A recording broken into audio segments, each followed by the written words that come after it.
नमस्कार, आप देख रहे हैं देश का पहला लोकल न्यूज चैनल अब तक बिहार।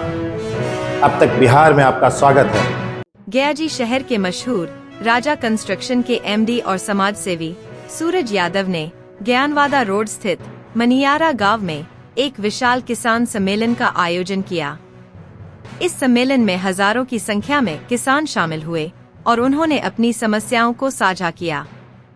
पत्रकारों को संबोधित करते हुए सूरज यादव ने बिहार की मौजूदा सामाजिक राजनीतिक परिस्थिति और किसानों की बिगड़ती स्थिति पर गंभीर चिंता व्यक्त की।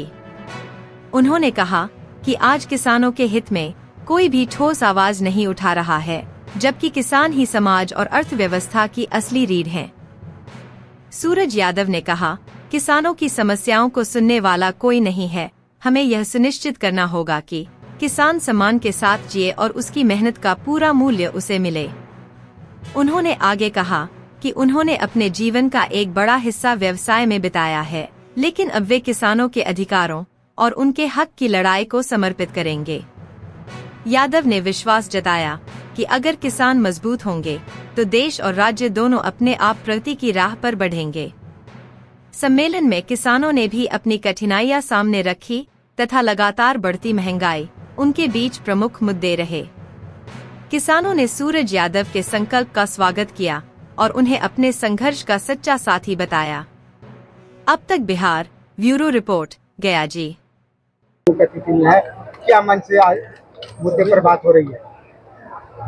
मुख्य अतिथि में हमारे साथ समाज सेवी सुरेंद्र कुमार मधुकर जी हैं, सीता मुखिया जी हैं और बहुत अखिलेश मुखिया जी हैं, चंद्रिका मुखिया जी हैं।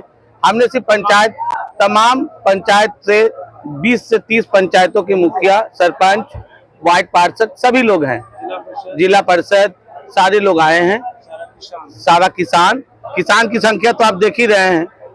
जो बात हो रही है सिर्फ किसान के मुद्दे पे बात हो रही है, किसानों की हितों के मुद्दे पे बात हो रही है। किसान को हम लोग बेहतर से बेहतर सेवा दे सके, उस मुद्दे पर हम लोग से बात कर रहे हैं। राजनीति में भागीदारी का क्या मांग है? राजनीति में भागीदारी का मांग अभी तक तो मेरा कुछ नहीं है। क्या मुख्य मांगे है इस क्षेत्र के किसानों की? अभी फिलहाल मेरे पास सबसे ज्यादा जनता अतरी से आई है, अतरी के किसान ज्यादा आए हैं। मैं उनके मांगों को सुना हूँ, मैंने लिस्ट बनाया है, उनको राइट डाउन किया हुआ है। उनकी मुख्य मांग जो है सिंचाई की सुविधा देना, आहार पैन की उगाई करवाना, उन सब सुविधाओं को हम लोग पहले देख रहे हैं, उस पर वर्क कर रहे हैं। और अतरी पे पहले हम ज्यादा फोकस किए हुए हैं क्योंकि अतरी से ज्यादा किसान हमारे पास आए हुए हैं। अच्छा, आप कहाँ से तैयारी किए हुए हैं? किस चीज की तैयारी? विधानसभा चुनाव लड़ने के आगामी विधानसभा चुनाव भी है, क्या आपकी तैयारी चल रही है? देखिए, ये चुनाव का मुद्दा नहीं है, ये किसानों का मुद्दा है।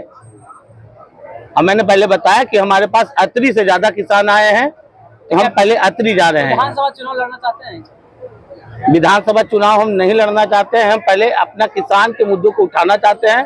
अगर उस मुद्दे को उठाने के लिए अगर मुझे विधानसभा में आवाज उठानी पड़ी, उस टाइम मैं देखूंगा कि मेरी विचारधारा किस पार्टी के साथ मिल रही है, तभी मैं जाऊंगा। तो पलायन को क्या करना चाहिए? पलायन को रोकना है, पलायन को हम रोकना है, बिल्कुल रोकेंगे। तो यहाँ से अधिक पलायन लोग करते हैं, उस पर क्या?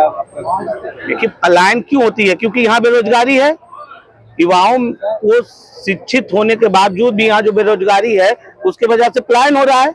हम उसे रोकेंगे। अतरी का विधानसभा प्रगति का मौका मिला तो क्या मुझे आप पहले रखना चाहेंगे? देखिए, पहले तो मैं ये देखूंगा कि मुझे किस पार्टी ने अप्रोच किया है और उस पार्टी का विचारधारा क्या है। अगर वो पार्टी किसानों के हित में सोचेगी तो मैं उस पार्टी के साथ जा सकता हूँ, नहीं तो फिर मैं चुनाव के मुद्दे से तो आया ही नहीं।